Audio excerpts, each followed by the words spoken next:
बच्चों, आज हम 12th क्लास के मैथ सेक्शन में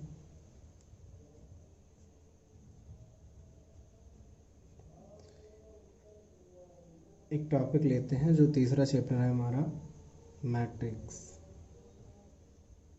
जिसे हम मैट्रिसेस कहते हैं। हिंदी में इसको आव्यूह कहते हैं। यानी आज हम लोग पढ़ेंगे आव्यूह के बारे में। सबसे पहले परिभाषा की अगर हम बात करें तो आव्यूह का जो इन्वेंशन हुआ, एक्चुअल में इसका इन्वेंशन हुआ ट्रांसफॉर्मेशन ज्योमेट्री के अध्ययन के लिए। ठीक है। सबसे पहले जे सिल्वेस्टर एक गणितज्ञ थे जिन्होंने मैट्रिक्स शब्द का प्रयोग किया। आप लोग नाम याद रखिए, जे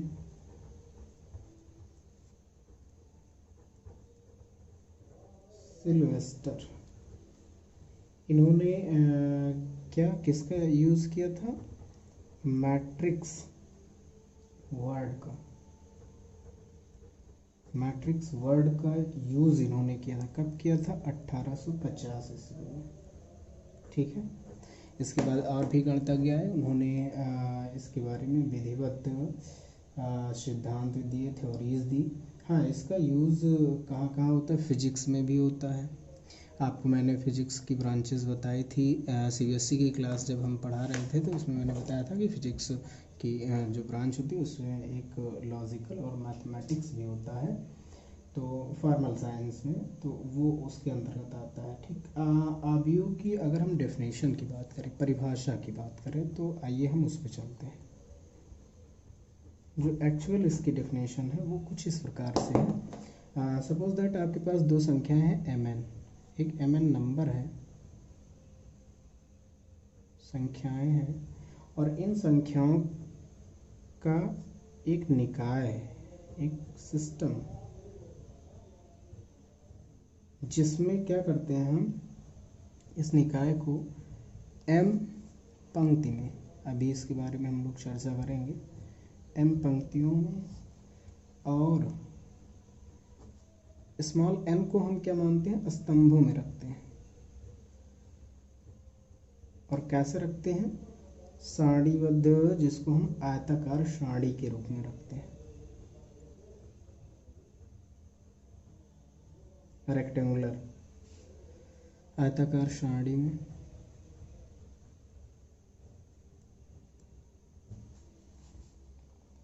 व्यवस्थित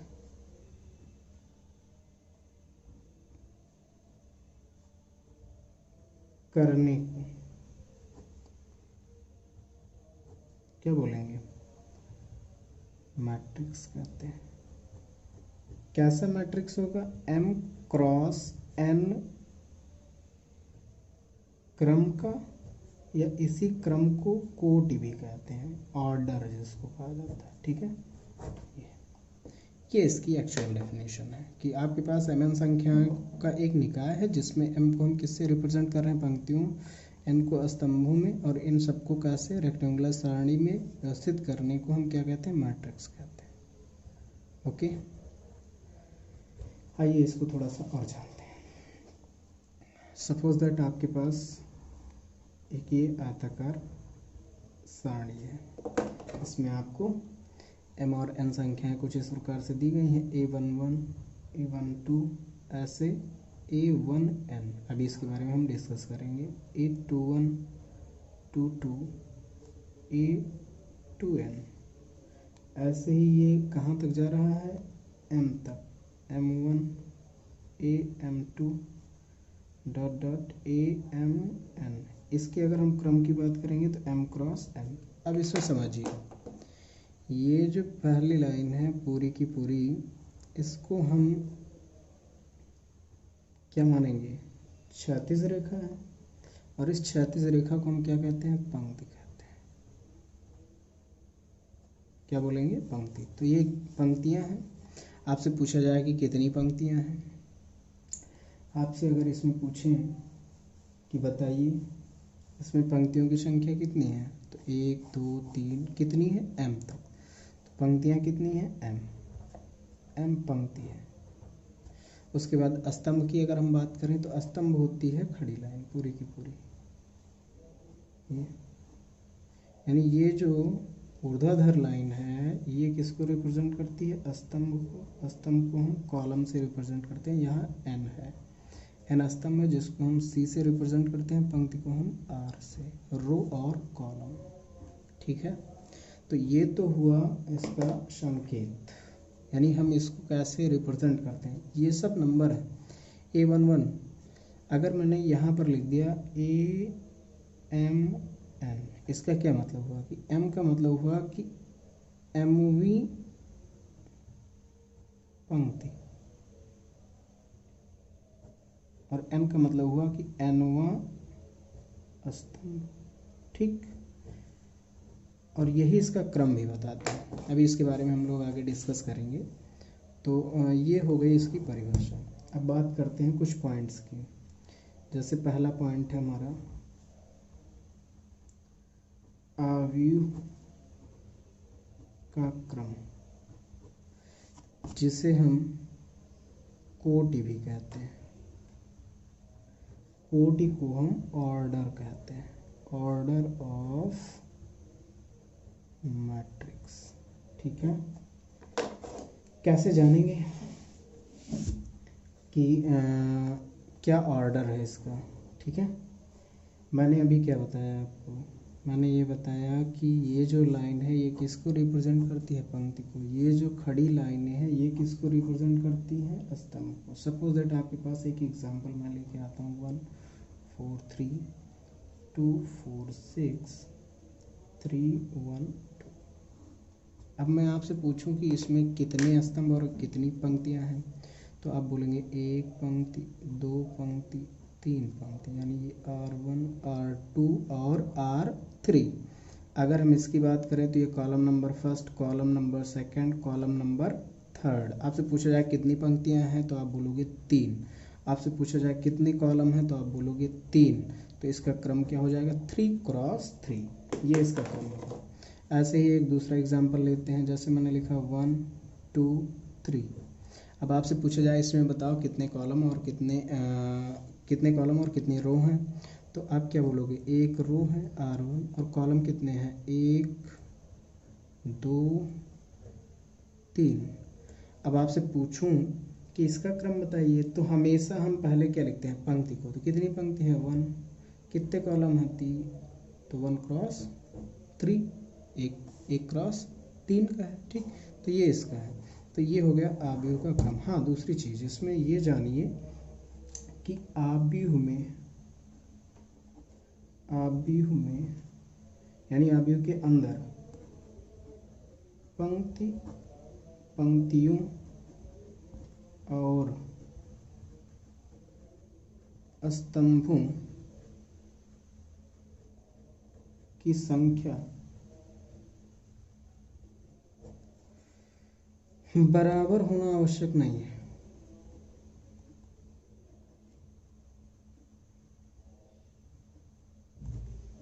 ठीक, कोई ज़रूरी नहीं है कि बराबर हो। ये हो गया आव्यूह का क्रम। इसके बाद में आगे हम लोग जानेंगे कि आव्यूह के तत्व। दूसरा जो पॉइंट है वो ये है आव्यूह के तत्व को हम क्या कहते हैं,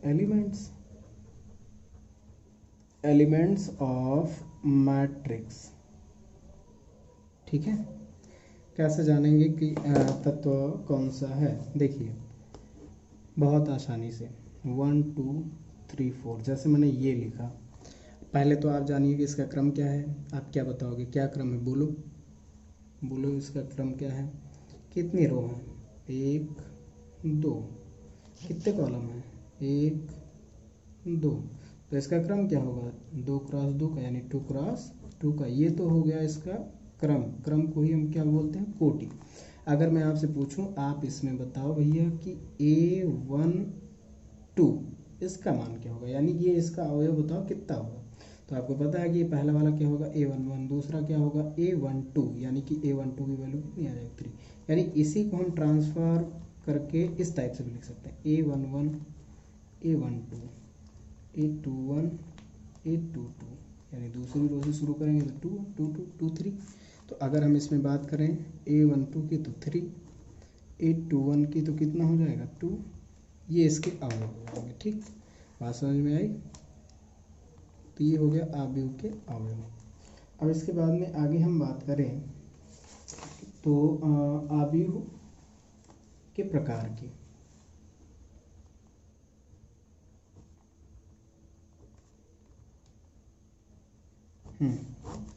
आव्यूह के प्रकार, पहला आव्यूह है क्षैतिज आव्यूह। थोड़ा तेजी से इसको समझिए। और क्षैतिज आव्यूह क्या होता है? क्षैतिज आव्यूह को हम क्या मानते हैं, क्या कहते हैं इंग्लिश में? Horizontal matrix. ठीक है। अब हॉरिजॉन्टल मैट्रिक्स क्या होता है? ध्यान से डेफिनेशन सुनिए, लिख लीजिएगा, बार बार लिखने की जरूरत नहीं। ऐसा आव्यूह जिसमें पंक्तियों की संख्या स्तंभों की संख्या से कम हो। फिर से, ऐसा आव्यूह जिसमें, मैंने क्या बताया, पंक्तियों की संख्या स्तंभों की संख्या से कम हो, उसे क्षैतिज आव्यूह कहते हैं। सीधी सी बात है, रो कम होगा कॉलम ज़्यादा होंगे, यानी रो क्या होगा कम, कॉलम क्या होंगे ज़्यादा। फॉर एग्जाम्पल जैसे मैंने लिखा 4 5 6 3 2 1। अब आपसे पूछा जाए कि इसमें कितनी रो हैं, तो 1 2। कितने कॉलम हैं?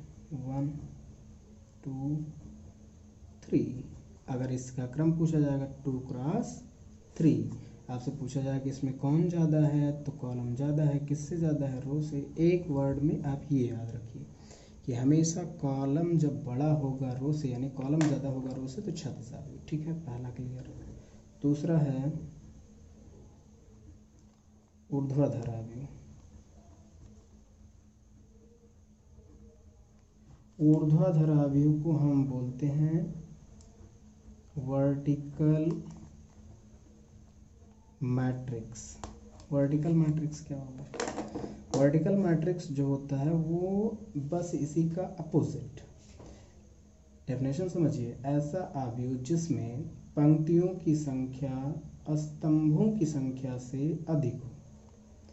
पंक्तियों की संख्या स्तंभों की संख्या से अधिक, यानी रो जो है वो ज़्यादा होगा कॉलम से। फॉर एग्जाम्पल इसी को हम पलट देते हैं, 4 6 2 5 3 1। कितने रो हैं? 1 2 3 1 2। क्लियर? यानी इसका क्रम पूछा जाएगा 3 क्रॉस 2। तो जिसमें रो ज़्यादा होगा कॉलम कम होगा, उसे हम क्षैतिज आव्यूह कहेंगे। थर्ड पे आते हैं। थर्ड है हमारा वर्ग आव्यूह।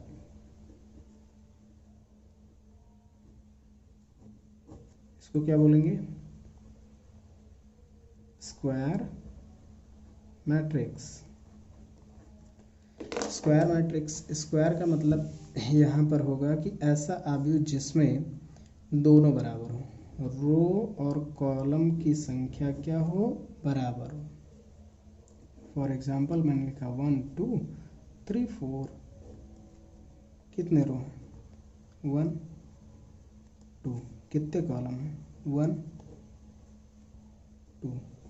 2 क्रॉस 2 है, यानी कि इसमें रो और कॉलम दोनों बराबर हैं, इसलिए ये कैसा होगा? वर्ग आव्यूह। ठीक, तीनों समझ में आए। बात करते हैं चौथा। चौथा है स्तंभ आव्यूह।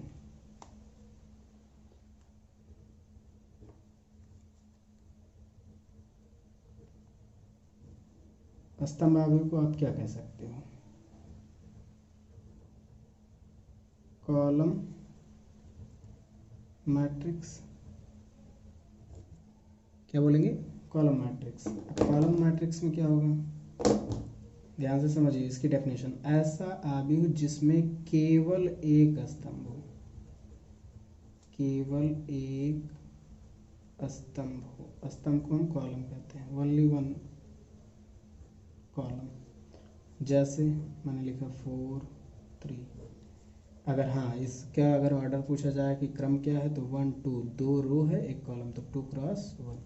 आपसे पूछा मैंने एक और एग्जांपल दे दिया कि 2 6 8। आपसे इसका ऑर्डर पूछा जाएगा 3 क्रॉस 1, 1 कॉलम है तो एक कॉलम होगा तो स्तंभ होगा, ठीक है। पांचवा आइए पंक्ति आव्यूह, इसको कहीं नोट कर लीजिएगा।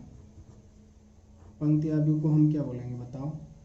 इसको बोलेंगे रो मैट्रिक्स, ठीक है। रो मैट्रिक्स जस्ट जैसे ये वैसे ये, केवल क्या होगा, केवल एक रो होगा। पंक्ति, पंक्ति की संख्या कितनी होगी? एक। कैसे? उसी को मैं पलट देता हूँ, 4 3 इधर लिख देता हूँ।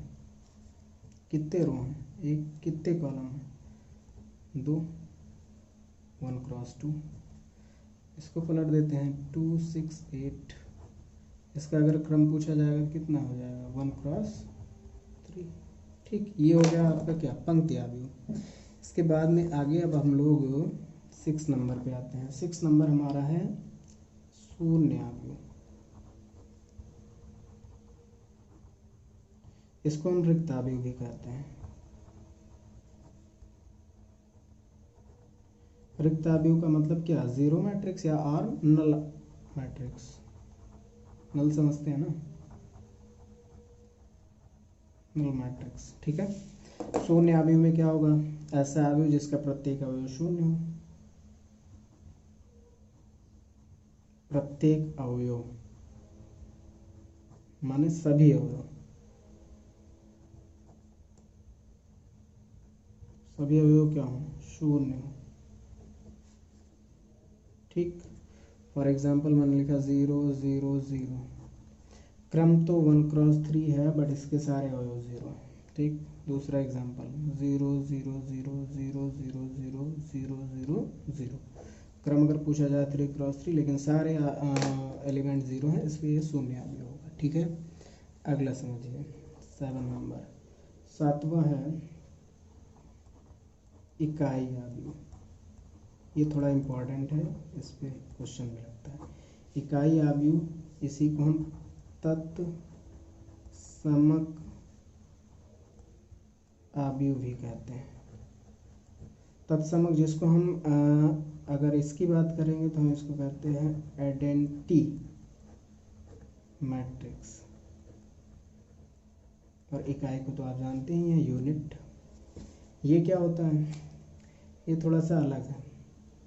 इसमें होगा क्या कि अगर कोई आयत है, पहले ध्यान से समझिए, आयत, आयत में क्या होगा? विकर्ण होंगे, विकर्ण होंगे ना। तो वैसे ही इसमें भी, चूंकि आयताकार ही तो बॉक्स होता है, तो इसमें भी विकर्ण होंगे। अब विकर्ण पे जो अवयव हों, ध्यान समझिए डेफिनेशन, विकर्ण पे स्थित सभी अवयव एक हों और इनके अलावा सब 0 हों, तो हम उसको क्या कहेंगे? इकाई आव्यूह कहेंगे। क्लियर? ये 3 क्रॉस 3 है। हाँ, इसे प्रदर्शित कैसे करते हैं? अगर ये 3 क्रॉस 3 का है तो इसी को हम लिख देते हैं I3, ठीक। अगर ये 2 क्रॉस 2 का बनाना हो तो 1 0 0 1, ये हो जाएगा हमारा 2 क्रॉस 2। इसको हम कैसे लिखेंगे? I2, ठीक। तो ये हमारा क्या हो जाएगा? इकाई आव्यूह या तत्समक आव्यूह, ठीक है। चलिए इसके बाद में आगे बढ़ते हैं। इसके बाद में है अगला विकर्ण आव्यूह।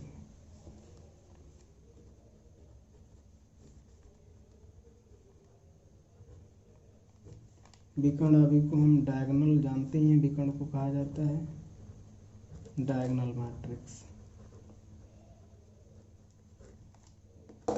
इसमें क्या होगा? सेम वैसे ही डेफिनेशन है, बस वहाँ एक था, यहाँ विकर्ण पे एलिमेंट होंगे। जैसे मैंने लिखा 1 2 3 0 0 0, ठीक है। यानी विकर्ण पे स्थित तत्वों को छोड़कर अन्य सभी तत्व शून्य हो। विकर्ण पर स्थित तत्वों को छोड़कर अन्य सभी तत्व क्या हो, शून्य हो, उसे हम क्या बोलेंगे, विकर्ण अवयव कहेंगे। ठीक, कोई दिक्कत नहीं है। इसके बाद में अगला अदिश अवयव। अदिश को क्या कहते हैं इंग्लिश में, स्केलर मैट्रिक्स। ठीक है, स्केलर मैट्रिक्स क्या होगा, ऐसा मैट्रिक्स जिसमें विकर्ण पर स्थित तत्व एक जैसे हों, जैसे मैंने 1 1 1 लिखा,